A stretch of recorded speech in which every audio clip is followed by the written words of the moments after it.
मैं चरण कमलों में सिर झुका के त्रैवार बंदी करता हूँ। बोलिए श्री सदगुरुदेव की जय। सदगुरु श्री कबीर साहब जी का जो भी निर्णय है वो सत्य के ऊपर आधारित है। सत्य बोलना सब चाहते हैं, पार उतरना सब चाहते हैं, मन के विकार दूर नहीं करते, कहो पार क्या उतरेंगे। बिन पारख के सारे जे नर भवसागर में बूढ़ेंगे,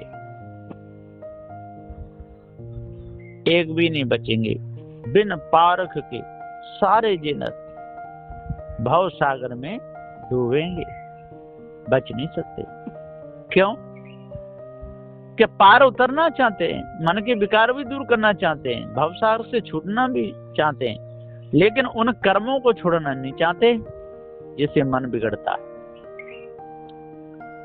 जो झूठी मानंदी अंदर बसा रखी है उसको नहीं हटाना चाहते, उसको दूर करना ही नहीं चाहते। साथियों, सत्य बोलना तो सब चाहते, परंतु उन्हें यह पता नहीं है कि सत्य है क्या। जहां गाड़ी उनकी अटक जाती है, सत्य अपने से भिन्न माने हुए देवी देवताओं को समझ लेते हैं, ईश्वर की कल्पना करते हैं और सत्य मानने लगते हैं। उसी में पूरा जीवन उनका निकल जाता है। सत्य को समझते नहीं, खाली मानने लगते हैं, लेकिन खाली मानने से कुछ होगा नहीं। सत्य को मानने से, खाली मानने से नहीं होगा, सत्य मानने लगते हैं। ब्रह्म की कल्पना करते हैं, निर्गुण निराकार बता कर ब्रह्म में भूले रहते, आत्म भाषा में पूरे जीवन को निकाल देते हैं। बिना पारक के इनके मन के विकार दूर नहीं हो सकते। सज्जनों, जब तक सारे अध्यास नहीं मिटेंगे तब तक बंधन नहीं कटेगा, यह निर्णय है। निर्णय इसलिए कहा जाता है कि सदगुरु श्री कबीर साहब ने जब नजर पसार के सारे संसार को देखा तो सारे के सारे अंधविश्वास में और भ्रमभूल कल्पना में और विषय वासना में भूले थे। विषय विकारों में ही इनका पूरा समय चला गया और निर्णय करके सदगुरु श्री कबीर साहब भी दर्शाए। निर्णय कहते हैं, झूठ को झूठ, सत्य को सत्य, दूध को दूध, पानी को पानी। तो ये निर्णय सदगुरु श्री कबीर साहब की है। इसलिए मैं बार बार यहाँ पर निर्णय कहता हूं कि यह निर्णय, यह अर्थ, यह विचार, इन शब्दों को सदगुरु श्री पूर्ण साहब जी पकड़े और उन्होंने जहां भी देखो फकीर में निर्णय कहा है, अर्थ ही कहा है, यह अर्थ, यह निर्णय। तो निर्णय को समझना चाहिए और भ्रम को दूर कर देना चाहिए। जो निर्णय को समझ लेगा, भ्रम को दूर कर देगा, तो फिर तो कोई वह बीमारी रहेगी नहीं। आपने विचार, अपने विचार के और हृदय में, यदि आपने विचार के और हृदय में गुण के यदि सत्य बात कही है तो सारे संसार में कोई झूठ नहीं कहेगा। बिना विचारे कुछ का कुछ कहोगे तो जहां तहां पकड़े जाओगे। इसलिए कोई भी वचन कहो तो हृदय में विचार कर कहो, इससे आपकी भी हानि नहीं होगी और जो भी आपके विचारों को सुनेगा उसकी भी हानि नहीं होगी। सबके वचनों को सुनकर अच्छी तरह गुनकर तब बोलना चाहिए। बिना सुने बिना गुने यदि बोलना चालू करेंगे तो हमारे बोले हुए वचन पकड़े जाएंगे, कोई मूल्य नहीं रहेगा। यह निर्णय, क्योंकि बिना विचारे वचनों का क्या मूल्य रहेगा और कौन आपको सम्मान देगा, कौन आपको पास बैठा रहेगा। सब समझ लेंगे ये तो गप्पूनाथ है। कहते हैं एक महात्मा जी जंगल में रहते थे और उनके चेला उन्हें ग्रंथ भी बना दिया और वो बहुत जोर जोर से पादते भी थे। इतनी जोर से एक बार पादे तो सारे जंगल के पशु पक्षी सब आकाश में उड़ने लगे। कम से कम घंटों ऊपर ही उड़ते रहे उनकी हवा से, तब नीचे गिरे। हाथी घोड़ाओं के पैर टूट गए। अब विचारवानों के पास वो बैठे और ऐसी बात गप्पे कहें तो उनका कौन आदर करेगा? कोई नहीं करेगा। हाँ, गप्पी लोग तो कर लेंगे, उन्हें गप्पों में पले हैं, गप्पे ही सुने हैं। वैसे ही ग्रंथ उन्होंने सुने हैं कि हनुमान ने सूर्य को गाल में रख लिया, कि द्रोणागिर पर्वत को उठाए लाए, कि लंका में आग लगा दी, पूछे उन्होंने इतनी बढ़ाई दी, सारी लंका के कपड़े आ गए, सोने की लंका जर गई। तो गाते रहते गप्पी लोग कि जर गई जर गई जर गई रे रावण की लंका, जर गई रे, ऐसे खूब गाते रहते और विचार नहीं करते कि कहीं अग्नि में सोना कहीं जलेगा। सदगुरुदेव जी पुकार के समझाते हुए कहते हैं कि ये सब गप्प हैं। जब गप्पों का पता चलता है कि ओके जी आदमी बहुत झूठ बोलता है, गप्पी है, तो उसका समाज में मान चला जाता है, उसकी इज्जत पूरी चली जाती है। इसलिए वचनों पर ध्यान देना चाहिए और बोलते समय ध्यान देना चाहिए। उन्हीं वचनों को कहना चाहिए जो हम पीछे कह सकें और सामने भी कह सकें। पीछे तो कह रहे हैं, सामने ना कह सकें तो समझो उन वचनों में दम नहीं है, बल नहीं है। मैं बार बार निर्णय इसलिए कहता हूं कि सदगुरु श्री कबीर साहिब जी ने निर्णय ही किया है। साहिब जी ने किसी को धोखा नहीं दिया और यह भी नहीं कहा कि हमारी ही बात मान लो। साहिब ने कहा सबकी सुनो और अपने हृदय में गुनो, सही ठहरे उसे धारण करो और न्याय से सही न ठहरे उसे त्याग दो, ऐसा जानिए। इस उपदेश को धारण करने से किसी की हानि नहीं हो सकती।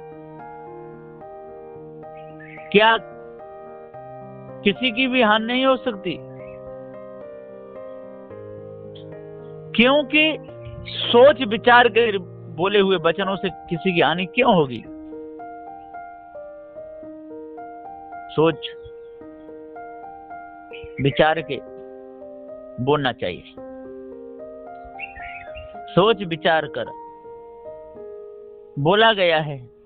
सोच विचार कर बोले हुए वचनों के द्वारा किसी की हानि नहीं होती। यह निर्णय सदगुरु श्री कबीर साहब का है और यह निर्णय सदगुरु श्री पूरन साहब जी का है। और ये सत्य से गुण करके विचार करके ही बोला गया है। निरख करके परख करके, पहले की बातों को सोच करके, वर्तमान की बातों को सोच करके और भविष्य की सोच करके बिल्कुल निर्णय वर्तमान में ठीक दिया गया है। इसलिए कोई भी अंगुली नहीं रख सकता है ना। जब जीव ही सत्य है, यदि कोई जीव के लिए आत्मा को नहीं लगाता या ब्रह्म को नहीं जोड़ता या ईश्वर को नहीं जोड़ता और जीव को सत्य मानता है, तो उसकी समझ लो कि प्योर खोआ की दुकान है। जैसे किसी ने खोआ लिया तो कोई तो मिलावट करके बेचता है और कोई प्योर खोआ बेचता है। तो प्योर जो खोआ बेचता है उसकी विशेषता है, वो लाभ ज्यादा नहीं चाहता, वो तो बस अपना भरण पोषण हो जाए और उसके परिवार का हो जाए और उसे क्या चाहिए। एक दिन तो शरीर छूटना है, पाप कपट करके माया जोर करेगा क्या। और जो लाभ चाहता है वो मिलावटबाजी करता है, जो ज्यादा चाहता है। लेकिन सही लाभ सही मन तो उसी का है जो प्योर खोआ बेचता है और ईमानदारी का पैसा लेता है, खून पसीना का कमाता है। वास्तव में लाभ उसी का ठीक है। इसी प्रकार से सिद्धांत में जो जीव को जीव ही कहता है, जीव के ऊपर किसी इस ब्रह्मात्मा परमात्मा को नहीं टिकाता, उसकी तो प्योर खोया की समान दुकान है। वो क्यों किसी को भरमाएगा, क्यों किसी को भुलाएगा, क्यों दूसरों को चक्कर में डालेगा, है ना। एक असल पर नकल अनेका और अनेक नकल नहीं पावे एका। जब अविनाशी चेतन जीव ही सत्य है, अब उसको किसी ने कुछ भी नाम दिया हो, वो नाम हमको स्वीकार नहीं। हम तो जीव को जीव ही कहेंगे, चेतन को चेतन नहीं कहेंगे, जनैया को जनैया ही कहेंगे। जब ये जनैया चेतन जीव शरीर से निकल जाता है, सारी फैक्ट्री बंद हो जाती है ना। कपड़े ना पहन पावे, नंग धड़ंग खड़ा हो और जीव शरीर से निकल जाए, कपड़े कितने भी अच्छे हों, है क्या उन कपड़ों का कोई मूल्य है? क्या वह शरीर का कोई मूल्य है?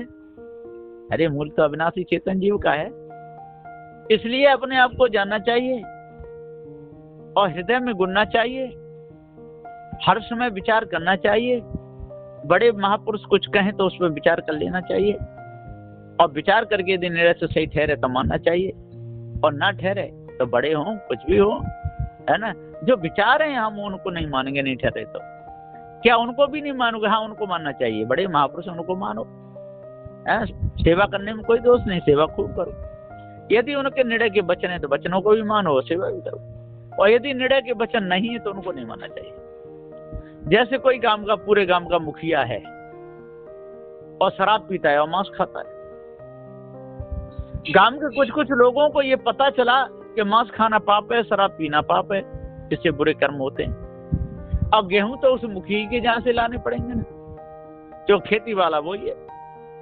हमारे पास खाने को कुछ है नहीं, यदि उससे मेल नहीं करेंगे तो हमको एक भी गेहूं खाने को नहीं देगा, तो भूखे मरेंगे, हम भी मरेंगे, हमारे बच्चे मरेंगे। इसलिए गेहूं लेने तक के लिए उससे मेल रखना चाहिए, लेकिन उसकी जो आदत है शराब पीने की, मांस खाने की, उसको नहीं लेनी चाहिए। लोग क्या है कि गेहूं लेने के लिए मोल रखते हैं और उसके अवगुणों में शामिल हो जाते हैं कि वो खुश हो जाए। साधु श्री कबीर साहब ने ऐसा नहीं किया। जो भी महापुरुष हुए उन्होंने सत्य न्याय निर्णय की बात कही, उसको धारण कर लिए, लेकिन उनकी जो भूल थी उसको नहीं लिए। अब कहा कि उनकी पूजा क्यों नहीं किए? जब उनके जो गुण थे, सत्य न्याय निर्णय की बात थी, वो साधु श्री कबीर साहब ने ले ली, अब गुण छोड़ दिए। तो वो सत्य की बात उनसे ली, जो विचार उनसे लिए, उनकी पूजा तो करनी चाहिए। पूजा इसलिए नहीं की है कि वो पूजा के योगी ही नहीं थे। कितना भी बड़ा हो, कितना भी ज्ञानी हो, कितना भी ध्यानी हो, कितने भी ग्रंथों को पढ़ा हो, यदि उसके अंदर चोरी, हिंसा, व्यभिचार का गुण है तो वो पूजनीय नहीं हो सकता, कैसे भी नहीं हो सकता। कहो कि कोई अंग्रेजी का अच्छा जानकार हो, व्यभिचारी हो, अंग्रेजी पढ़ाता हो, है ना, तो उसका मूल्य है। यदि इसको पक्का पता है तो वो तो उसे पढ़ेगा नहीं, और पढ़ भी लेगा तो उसकी विद्या तक सीमित रहेगा, लेकिन उसके अवगुणों को धारण नहीं करेगा, है ना। पता नहीं है तो, और पता चलने पर जो सद्गुणी है, इसे पूरा पता है, किसके पास बैठना ही पाप है, तो उससे एक भी गुण धारण नहीं करेगा। तो साधु श्री कबीर साहब ने यही बताया कि देख लो इतिहास उठा करके, जिनको आप बड़े कहते हो, जिनको आप महापुरुष कहते हो, उनके कर्म तो देखो। ब्रह्मा के कर्म देखो, क्या किया? अपनी ही बेटी से भोग किया।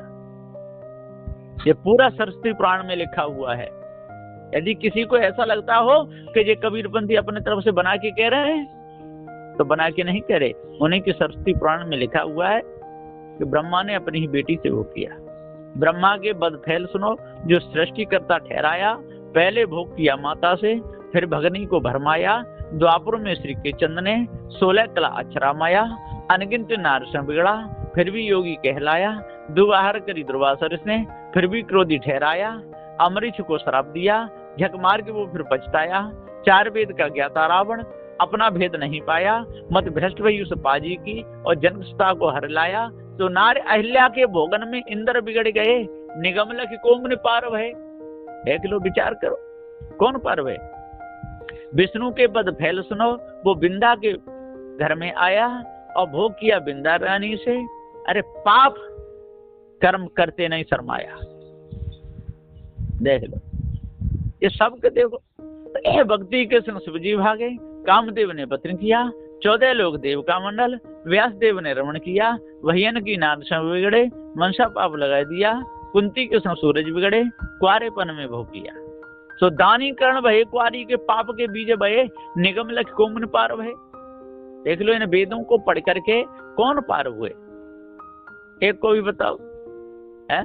विश्वपति और विश्व का राजा, एक ब्रह्म जिन ठहराया, व्यापक समय बता बता कर अरे भोले लोगों को भरमाया।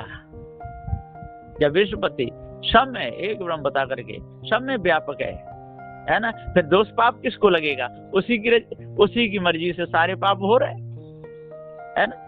जब पुण्य हो रहा है उसी की मर्जी से, पाप हो रहा है उसी की मर्जी से, फिर जीव दुखी क्यों? और जीव भी उसी का टुकड़ा, जीव ब्रह्म में कोई अंतर नहीं है, जीव ब्रह्म एक ही है, फिर दुख सुख आएगा। और जहां तो दुख अलग दिख रहा है, सुख अलग दिख रहा है, पापी अलग दिख रहे हैं, पुण्यवान अलग दिख रहे हैं, विवेकमान अलग दिख रहे हैं, व्यभिचारी अलग दिख रहे हैं, मारने काटने वाले अलग दिख रहे हैं, शाकाहार शुद्ध शाकाहारी अलग दिख रहे हैं, मांसाहारी अलग दिख रहे हैं, नामों को जपने वाले अलग दिख रहे हैं, है ना, नाम को सत्य कहने वाले अलग दिख रहे हैं, और जनैया चेतन जीव को सत्य कहने वाले अलग दिख रहे हैं, है ना। सबकी गतिविधि अलग है।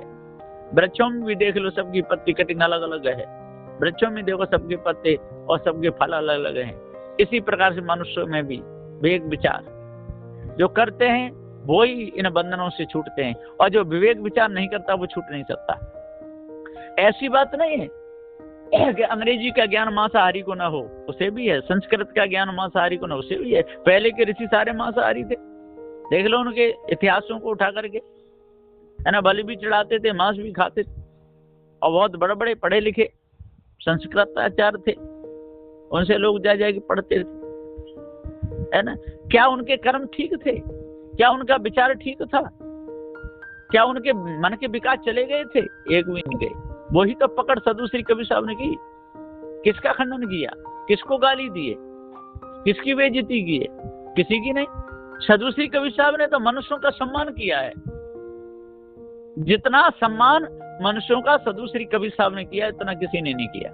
जितना आदर चेतन जीव का सदुश्री कबीर साहब ने किया, उतना किसी ने नहीं किया। सबका आदर करने वाले, सबके विचारों को समझने वाले, सबके विचारों को आदत देने वाले, और अपने विचारों को दर्शाने वाले, निर्णय करके लखाने वाले सदुश्री कबीर साहब जी थे। साहब ने निर्णय करके दिखा दिया, चेतन के ऊपर और नहीं। जो माना है आपने दूसरा, वो आपकी कल्पना ठहरेगी। जो भी माना है, आज कितने भी खिट्टे हो जाओ, 100-2 से खिट्टे हो जाओ, अपने बोल वाला करके किसी सत्यवादी को दबा दो, लेकिन एक दिन तो विजय सत्य की होगी ना। हीरा को लाखों मिलकर कह देंगे नकली है, नकली है, नकली है। जब असली जौहरी आएगा, जिसको हीरे की पूर्ण परख है, वो तो देख के ही कह देगा कि ये तो असली है। और यदि बिके हुए जौहरी आएंगे, दूसरों को बातों में आने वाले आएंगे, सम्मान में भूलने वाले आएंगे, तो कुछ ले दे के उस असली हीरा को नकली कह देंगे। लेकिन जो किसी की बातों में नहीं आते, किसी के पक्ष में नहीं आते, है ना, खुला अपना निर्णय देते हैं, तो वो सीधा आके कह देंगे भैया ये हीरा असली है और ये नकली है। आज भी देखो, जो रिश्वत नहीं लेते उनसे लोग उनको अच्छा नहीं मानते उन लोगों को, और जो रिश्वत लेते हैं उनको अच्छा मानते हैं, है ना। एक भक्त का लड़का है, एक जगह रहता है, तो जो भी निकलते हैं तो उनसे वो लेता है, रिश्वत लेता है। और वो भक्त का जो लड़का है वो नहीं लेता, और जो दूसरा है वो लेता है। भक्त का जो लड़का वहां रहता है, वहां पे दूसरे लोग रहते हैं, वो लेते हैं। तो उससे कहते हैं भैया तू क्यों नहीं लेता? हम नहीं लेते, हमारे गुरुजी ने ऐसा नहीं सिखाया, हमको तो जो नौकरी मिल रही है उतना ही लेंगे, उससे एक्स्ट्रा हम कुछ नहीं ले सकते किसी से। तो वो कहते हैं हम लेते हैं, उसमें से तो कुछ हिस्सा ले ले, तब भी नहीं। तो उसको वो लोग परेशान करते हैं, जहां तक उसका ट्रांसफर करा देते हैं, क्योंकि उससे सब जलते हैं कि जी लेता नहीं है, और हम लेते हैं तो हमको बदनाम करेगा। तो जो रिश्वत लेने वाले सब एक हो जाते हैं, उसमें से बांट लेते हैं। 10,000 रुपया महीना उनको तनख्वाह मिलती है, और 50,000 रुपया महीना लेकर घर में जाते हैं, लूट का माल लेके घर में जाते हैं, हराम का लेके जाते हैं। फिर उनके बच्चे भी ऐसे होते, टेढ़े दिमाग के, एक आंख बड़ी एक छोटी, एक पैर बड़ा एक छोटा, ऐसे होते हैं। जैसा करेंगे तैसे ही तो होगा। इसलिए सदबुद्धे जी कहते हैं कि पाप कपट कर माया जोरी, जोत जिमी में रखना, और जाकी होती वही खाता, पापी पचपच मरना, मन तू देख रहा सोई सपना। इसलिए अपना चाहे 1 रुपये ही कमाओ, लेकिन बढ़िया तरह सत्य से मेहनत करके खून पसीना की कमाई रखो।